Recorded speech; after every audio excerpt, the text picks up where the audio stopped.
In today's video, we're going to look at 5 things that you're doing wrong in QuickBooks Online at the moment. Told him I can be a fighter if you want. I'll be there to catch you if you fall. I can make it brighter when it's dark, I told him I would do it all for you, and I know you do it for me too. Hello, my name's Aaron Patrick, a chartered accountant and certified UK trainer. Now in today's video, we're going to look at 5 things that you're currently doing wrong within QuickBooks Online. If you like this video, don't forget to do the whole subscribe, like and everything else. It's going to help the video, going to help the channel. It means that we can look at some more in-depth stuff later on in the series. Now, these 5 things I've picked are the 5 things as an accountant looking at clients and as a fellow business owner myself, these are the bits where I know are causing frustration. And when it comes to training people, it's the bit where I make sure I emphasize on as much as I possibly can. So let's have a look at these 5 things and let's make sure that you don't make the same mistakes when you're doing QuickBooks Online. Okay, let's get to number 1. Number 1's all about that bank connection. Now, one of the best things about QuickBooks is that ability for you to go in and be able to make sure that you can connect your bank account directly to QuickBooks. It can save you so much time. That ability that every time that you incur an expense or have some income coming into the bank account can automatically get fed directly into QuickBooks itself. That's going to make your life easier. That's going to make getting that data into QuickBooks so much quicker. But the one thing people forget and the one thing people neglect to do is look at all those error messages that QuickBooks are throwing at you to say that your bank isn't currently connected. So let's have a look at that. Now, when I look into QuickBooks for the first time or when I first go in there, I'm always sent directly to this dashboard. And the dashboard gives me a lot of information, including down the right-hand side, basically how my bank is doing. So if you see down the bottom here, you can see that I've got 6 to review, 3 to review, and the important bit here is updated 15 hours ago. That makes me know that this bank account is connected and is starting to bring information in. Now on the other side of things, if you notice here, this is telling me that this needs attention. And these are the sort of things you shouldn't be missing. The best thing about QuickBooks is it's going to talk you through exactly what needs to happen. So, for example, here it's telling me I've got an orange button here telling me I've got an issue, and it says your bank connection expired on the 5th of the 3rd, 2008. UK banking regulation requires that you authorise third-party connection directly through your bank every 90 days, and it even shows you how to reconnect. So the most important thing is to read these issues and read these things as they appear. Now the benefits of having the bank accounts connected is huge because as we already know, when you jump into banking and you've got your bank connected, you're automatically going to see items starting to appear in the bank account as and when you're using them. And it means that you can quickly keep everything up to date. You can see here I've got transactions that are coming through and they're really easy for me to actually look and put them into QuickBooks. So do yourself a favour, make sure that every time you see those error message popping up about your bank account not connecting, don't ignore them. Every 90 days we need to make sure we reconnect them, and when we do reconnect them, it's exactly the simple, straightforward way that we connected them in the first place. So keep on top of them, keep an eye out for any error messages you see, and make sure you keep them updated. Ideally, what you want to be doing is making sure you're jumping into your QuickBooks license once every week, something along those lines.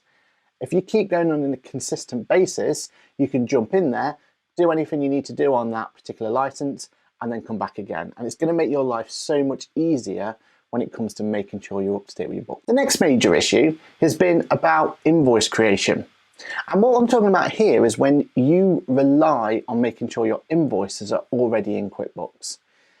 And if you're reliant on that, some people still have a tendency to use whatever system they were using before to create their invoices. Now, if you have a sophisticated CRM system that generates your invoices, make your life easier, then I'm not really talking about your situation. What I'm talking about are people who maybe have just been doing their invoices and they've been creating them on Word or Excel, and they've been manually creating them time and time and time again since their business started, and they're continuing to do so. The problem with that is that you may make mistakes when you come to replicating what you've done on Word or Excel into QuickBooks, and especially if you're VAT registered. If you're a VAT registered company, it's very critical that you make sure from an income point of view, you've got all the details relevant there to make sure you've been charging VAT correctly. So one of the things I would highly recommend you do is, if possible, generate all of your sales invoices directly in QuickBooks themselves. Let's have a look. So remember, in the top left-hand corner, you have the new button, and from there you can generate an invoice. Now, when you generate an invoice, it's going to prompt you for all the important information to go directly into QuickBooks itself. So you're going to choose a customer. You're going to say what date and when it's due. You're going to say what it was you've sold. And if you spend some time making this work for you, you can make it so you can quickly pick an item, say the quantity, and then it's going to work out if you're VAT as well, any VAT that's applicable to it. So it will do all the hard work for you. Also, when you create it directly in QuickBooks, you get some more items that are going to make your life easier, including the option up here to accept car payments with PayPal. So what that means is you can set it up so that when you send the invoice out, it has a big Pay Now button on there that your customer can use that to make the payment straight away. You can even set up using what's called Go Cardless, a direct debit solution as well.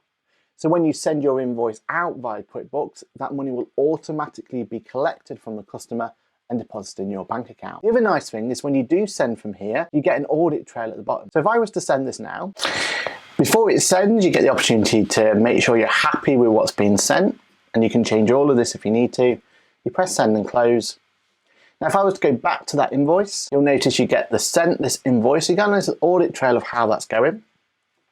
Also, if I was the customer, and as the customer, I could see that invoice coming straight in. When I do see that invoice going straight in, what that's going to do on here is if I come back in and back in again, so basically refresh that position, you see that the person actually viewed the invoice as well. And that's going to make it easier. That's going to be a really good audit trail for you to understand that the invoice has been sent and that it's been viewed. So consider sending all your invoices directly from QuickBooks if you can. It's going to make your life easier. It's going to make it so that you've got all that data in QuickBooks. It means that if you have an investigation or you have a query from your accountant or whatever it's going to be, it can easily be spotted when all the information's in the one system. If you've got multiple systems, that's going to take more time. There's going to be a reconciliation process, and basically you're going to find yourself having more and more to do for something that could be really straightforward. Also with QuickBooks, do think about using things like your enable recurring payments to make things nice and quick. So you can set it so that every month this particular invoice gets sent out.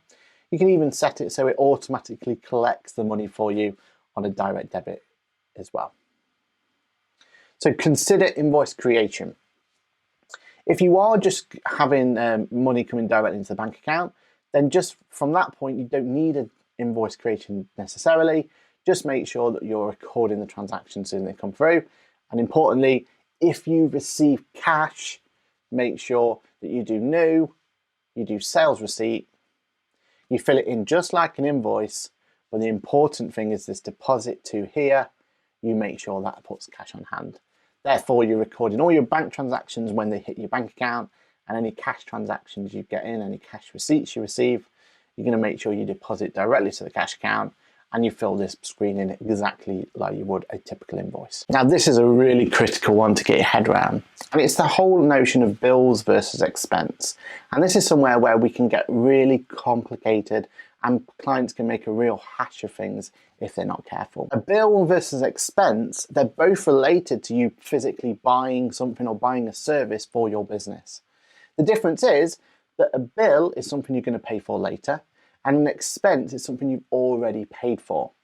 So if I wandered down to the post office and bought some stamps, I would record that as an expense because they wouldn't let me leave that post office until I physically paid for those stamps.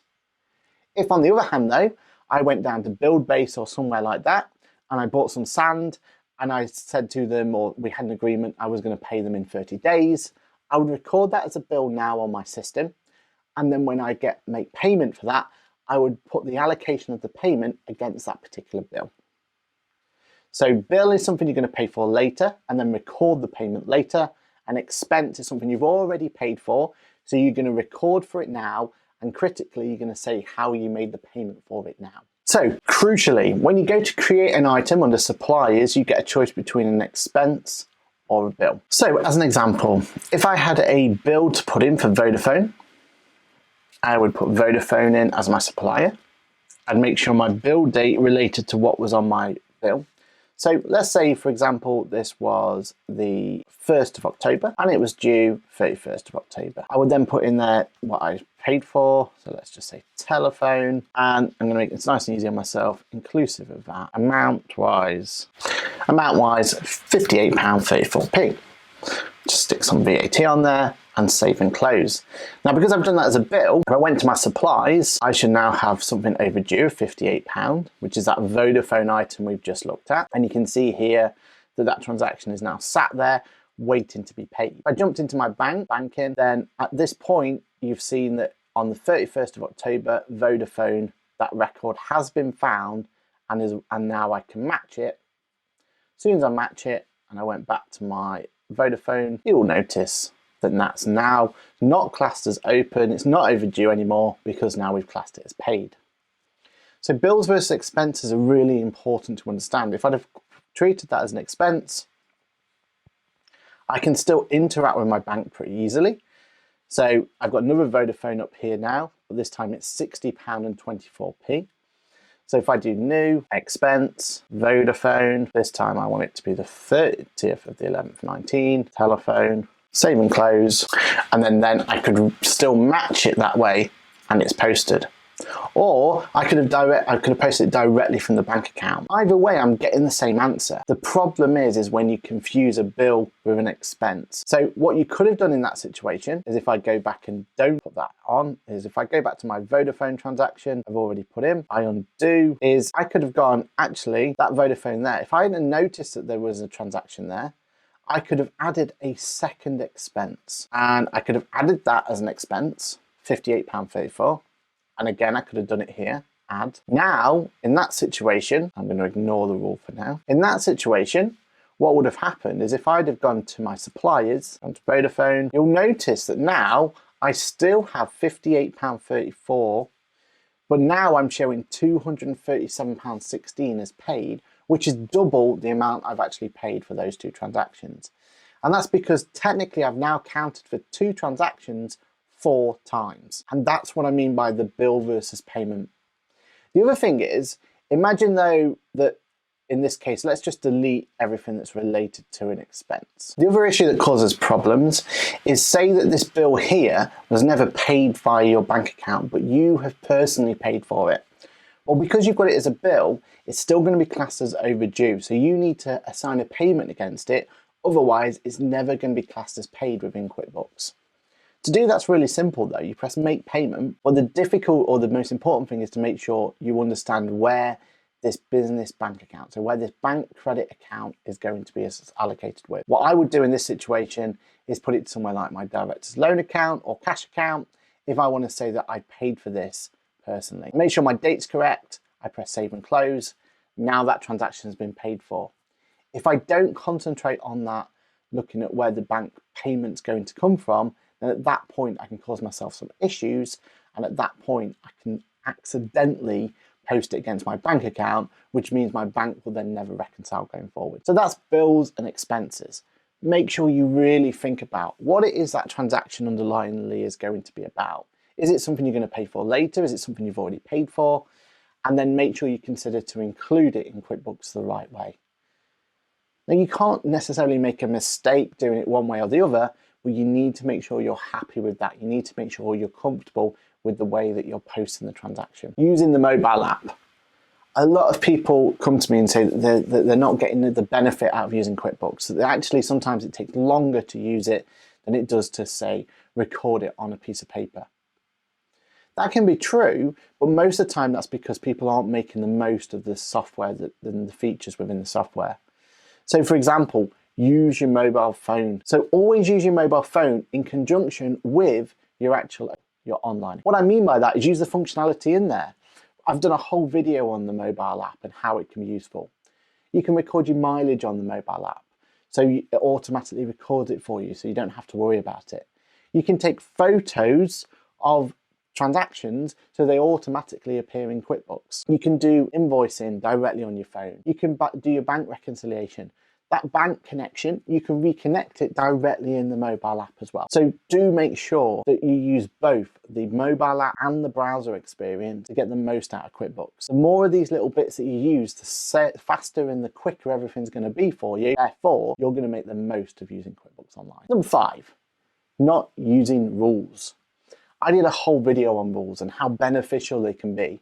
But let's have a look at how rules can help you make your life so much easier. If I look into my bank accounts that I've got connected on this one here, I have this account here where I have a couple of rules in place and it makes my life easier. So here it's telling me about PC World and I can add that because I'm now confident that that's going to be put to the right place. But when I look at something like this account here, so this is a NatWest account being connected, and I look at reviewed, every single transaction has a rule against it. What that means is every time a transaction comes in, so let's just get a whole load of these transactions and just undo them. So now we're replicating transactions that are coming back into QuickBooks. You'll notice every single transaction has a rule associated with it, which means that every time this transaction appears in the bank account, QuickBooks knows automatically what to do with it. And I've even set this to automatically add. So let's accept the transactions and let them go in. Now, the benefit of the rules is A, those transactions are automatically now coming into QuickBooks. So as soon as they hit QuickBooks, they're automatically going to be assigned for me, making my life easier. That's one less transaction to worry about. And also, they're consistently going to the same place. So if I've realized later down the line, actually, these aren't going to the right place. The other advantage is because they're always going to the same place, that means they're consistently there. And as an accountant looking at my clients, the most important thing is consistency. If I've noticed that a transaction is going to the wrong place, so for example, if I've noticed that these are going to marquee high costs when really they should be standard rent or whatever the reason's going to be, if they're consistently going to the wrong place, that makes it really easy for me to amend that and put that back. If this was going to random places each and every month, clearly you can see how much more tricky that will be for me to make sure that that's correct. So consistency is the key, and rules make that so much easier for you. If you set up enough rules, you can make it so 90% of your transactions get dealt with on QuickBooks straight away. And that means all the noise disappears from QuickBooks. All those complicated items are the only ones that's left. And that means that you then can concentrate on complicated items and how to post those complicated items. And all that noise, all that standard stuff have already been dealt with. And it's even more important on things like PayPal. So if you can get all your rules in place for PayPal, that means that the majority of transactions when they hit PayPal are dealt with. If you're always going to use the same postage solution, so if you're using Packlink, for example, that's always going to get picked up if you've got a rule for it. If you set it so that all my income coming into QuickBooks PayPal is business income, then that's automatically going to happen. So every time you make a sale and it goes through PayPal, it's going to get picked up and it's going to go directly into the right place on QuickBooks. Again, just make your life easier. Get as many rules in place as you possibly can. I did a whole video on how to create rules and how to play around with rules and how to understand rules. So do make sure you have a look at that. Do make sure you're utilizing rules. And when QuickBooks pops up and says, oh, I think you could use a rule for that, that's probably a good idea to do it. So remember to make QuickBooks to do it for you. If I've got some WH Smith transactions here and I've got 2 of them, I'm going to put the first one in. I'm going to have to type that out manually. It's taking an age, and I press add. And then go to the next one. QuickBooks is now understanding every time it sees WH Smith, that when it sees WH Smith, it puts its WH Smith, it puts its printer's postage. I press add, and because it's my second one, and QuickBooks sees I'm repetitively doing the same thing, it now pops up asking me to do a rule. Simplest way to get a rule in there is just do something twice within QuickBooks. QuickBooks is going to understand that you're doing something on a duplicated basis. It's going to give you a chance to add it straight away. So you even have the option to auto add and then create rule. That means every time it sees WH Smith going forward, it knows how to deal with it and it's going to post it for you automatically. Now, I know I said 5 rules and that 5th one was all about bank rules, making it easier for yourself.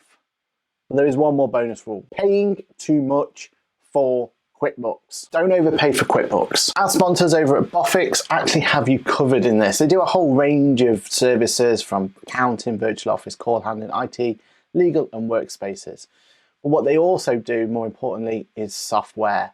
So you can buy a QuickBooks license off them, and if you talk to them directly, you can get the perfect deal, which means you're going to be paying less than you would be paying QuickBooks directly. So do yourself a favor, contact Boffix, get yourself a nice cheap way of paying for QuickBooks. That means you're going to save yourself some time. That means you're going to make your life easier. And that means you're going to have a better overall experience. So that's it. 5 ways in which you have been doing QuickBooks wrong this whole time. Make sure you have a look at those 5 ways. Make sure you think about how you can best make sure that you're not falling into those traps. Remember, keep your bank connected at all times. It's going to make your life easier. All those transactions are going to get yourself in there. Try as much as you can to do invoicing directly within QuickBooks itself. If you have a third-party solution, consider about connecting QuickBooks up. Remember the App Store. Have a look at ways in which you can connect the QuickBooks apps directly in there and get them fed directly into QuickBooks itself. Saves you having to duplicate the work and make sure they're connected. But if you don't have anything else and you're using paper or using Word or Excel, try to move away from those and move directly into QuickBooks. Number 3, bills versus expenses. Make sure you understand the difference between the bills and expenses. Make sure you understand bills and expenses, when to use them, and understand how you can adversely affect your QuickBooks file if used incorrect. Using the app. Make sure you use that app correctly. Make sure you get the most out of QuickBooks. It's completely free of charge to use the app with it. So make sure you're using that to speed up your process. If you've just incurred an expense, take a photo of it, move on. If you've just out there actually needing to generate an invoice, maybe think about generating the invoice or the quote there and then while you're with your customer. So make sure you use that mobile app to the best of its ability in conjunction with the QuickBooks desktop experience as well. Therefore, you're going to get the best of both worlds. You're going to speed up your process. You're going to get data into QuickBooks quicker. You're going to make your life easier. Then don't forget about rules. Rules is there to speed up your process, to make it easier on yourself. Get as many rules as you can in place, get them all set up so that you can stand back and just concentrate on the complicated transactions within QuickBooks. And also means that you're helping your accountant, you're helping yourself when it comes to year end if you're doing it yourself. You're going to speed your process up and you're going to make things consistent. And that's going to make your life easier going forward. And then finally, the bonus one, don't pay for too much for QuickBooks. Make sure you talk to the guys at Boffix, get yourself a cracking deal, make sure you're not overpaying for it, and you're going to make your life easier, more efficient, and you're going to be more happy doing so as well. And that's it. That's 5 things you're currently doing wrong in QuickBooks and 5 ways in which you can make sure you're not doing them going forward. It's going to make your life easier. It's going to make sure you're getting the most out of QuickBooks and you're going to be better off for it. Join me in the other videos. Don't forget to like, subscribe, everything else that goes with it. Let's help build this channel and let's make sure we can tackle the issues that are most important to you. Don't forget to use the comment section below. That's where we got our last couple of questions coming through. That's going to give you the chance to be able to make sure you can talk to me. Make sure you can tell me what is your problems with QuickBooks. Maybe I'll be able to do a video about it to help you and help the rest of the community. So put it through there. Don't forget we do QuickBooks Live on the channel now. So every second week on a Tuesday at 4 PM, we go live to answer your questions, talk about QuickBooks with the help of Ash, and we can make sure you're getting the most out of QuickBooks Online. That's it. My name's been Aaron Patrick. I've been here to help you with QuickBooks today.